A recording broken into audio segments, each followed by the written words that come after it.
అందరికీ నమస్తే. ఇక్కడికి ఈరోజు విచ్చేసిన ప్రజలందరికీ, గ్రామ ప్రజలందరికీ నా ధన్యవాదాలు.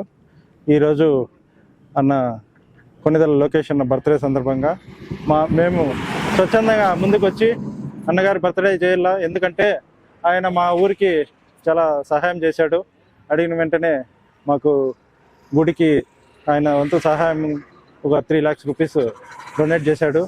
అలాగే పేదలకి ఏమన్నా ఆరోగ్య సమస్యలు ఉన్నా కూడా నేనంటూ ముందుకు వచ్చి సహాయం చేస్తున్నాడు. ఇప్పుడే కాదు, ముందు కూడా మీకు ఎటువంటి ఏమన్నా ఆపదలు కానీ మీకు ఏమన్నా సమస్యలు ఉంటే నా దగ్గరికి రండి, నేను చేస్తాను అని ఒక భరోసా ఇస్తున్నాడు. సో ఇది మాకు దొరికిన ఒక మంచి అవకాశము. అన్నగారు ఈ అవకాశాన్ని ఇచ్చినందుకు మాకు చాలా థ్యాంక్స్. అలాగే ముందు కూడా అన్నగారిని ఇంకా మంచి మంచి పదవుల్లో చూడాలని అన్నగారి ఉన్నతిని మేము కోరుకుంటున్నాము. ఇదే విధంగా మా గ్రామ ప్రజల సపోర్ట్ ఎల్లవేళలా లొకేషన్కి ఉండబోతుంది. థ్యాంక్ యూ అందరికీ నమస్కారం. ఈరోజు సోదరుడు కొనిదల లోకేష్ అన్న గారి బర్త్డే. ఆయనకి జన్మదిన శుభాకాంక్షలు మా గ్రామం తరఫున తెలియజేస్తున్నాము. ఆయన మా గ్రామానికి అడక్కనే మా దేవస్థానానికి 2 lakhs స్పాన్సర్ చేశారు. ఇలాంటి కార్యక్రమాలు నియోజకవర్గంలో చాలా టెంపుల్స్కి, పేదవాళ్ళకి ఏమేమి రిక్వైర్మెంట్ ఉంటే అన్ని హెల్ప్ చేశాడు.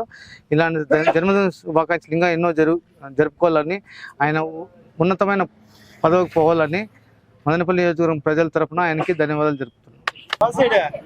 కొనిదల లోకేష్ గారికి జన్మదిన శుభాకాంక్షలు. సమాజ శ్రేయోభిలాషి, మన ఊరికి అడగకుండానే దేవాలయానికి 2 లక్షల రూపాయలు ఇచ్చినాడు. అదేగాక ఎవరైనా బీద విద్యార్థులు ఉంటే వారికి కూడా చదివేదానికి కావాల్సిన సౌకర్యాలన్నీ కల్పిస్తానని చెప్పినాడు. ఇంకా ఒక 2 లక్షలు, ఇంకా 1 లక్ష ఇస్తానని చెప్పినాడు. ఇస్తారు కూడా, మాకు ఆ పూర్తి నమ్మకం ఉంది. తరువాత ఇంకా బీద విద్యార్థులు ఉంటే కూడా వాళ్ళకు ఎడ్యుకేషన్ సపోర్ట్ చేస్తానని కూడా చెప్పినాడు. ఇలాంటి వాళ్లకు దేవుడు చల్లగా చూడాలని భగవంతుని ప్రార్థిస్తున్నాము. కొడితెల్ల లోకేష్ గారికి, చంద్రబాబు నాయుడు కొడుకు లోకేష్కి అందరికీ ధన్యవాదాలు. కొడితెల్ల లోకేష్ అమెరికాలో పుట్టినరోజు సందర్భంగా బాగా హ్యాపీగా చేసుకోవాలని దేవుని ప్రార్థిస్తున్నాము.